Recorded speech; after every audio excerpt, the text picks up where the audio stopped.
Pastor Wayne, I can't stop thinking about it. Every time I check the news, it's worse. War, missiles, threats, people saying this is the beginning of the end.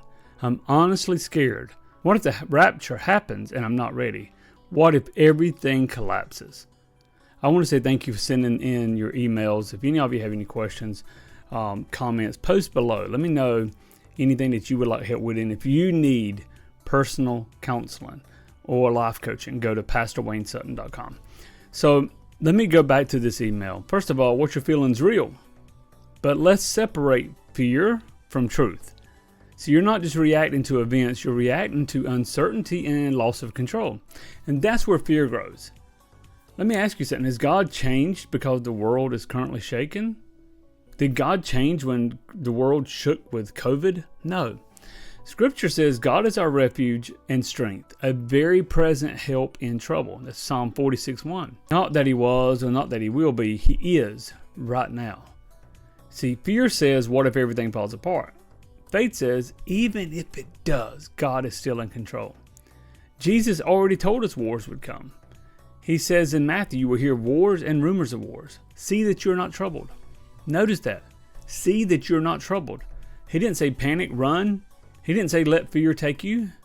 So let me be clear. The problem is not the war with Israel and Iran. And the problem is what we're feeding our mind. If we consume fear all day, we'll produce fear all night. Okay? So limit your news intake. Yeah, do I watch the news? Yes.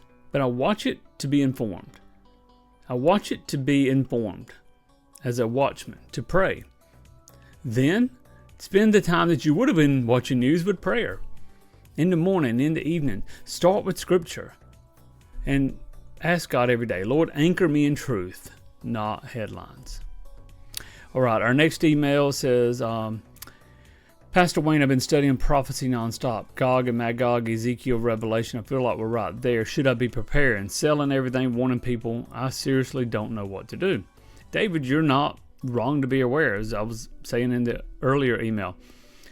But be careful to never drift into imbalance. Okay, Jesus spoke about the end times, but he never told us to be consumed by timelines. In fact, Luke 19:13 says, occupy until I come. That means build, work, live with purpose, not sit in speculation. Matthew 24 also reminds us, no one knows the day or hour. So if our focus is trying to figure out when Jesus is coming, we're already outside of what Jesus instructed. And if you look at the early church, they lived ready but not active. They believed Jesus could return at any moment. But they still built communities, preached the gospel, worked daily. They didn't freeze in fear. So obsession with prophecy can become a form of control. It feels spiritual, but it's often anxiety trying to predict the future. So instead of asking, is this the end? Let's ask, am I living ready today?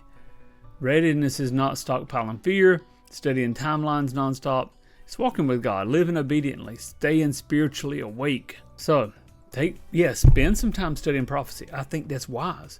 But spend time in prayer. Spend time serving others. Spend time living your calling. Jesus didn't say study to the end. He said be faithful. All right? And here's the truth that most people miss. Fear makes you passive. Faith makes you prepared.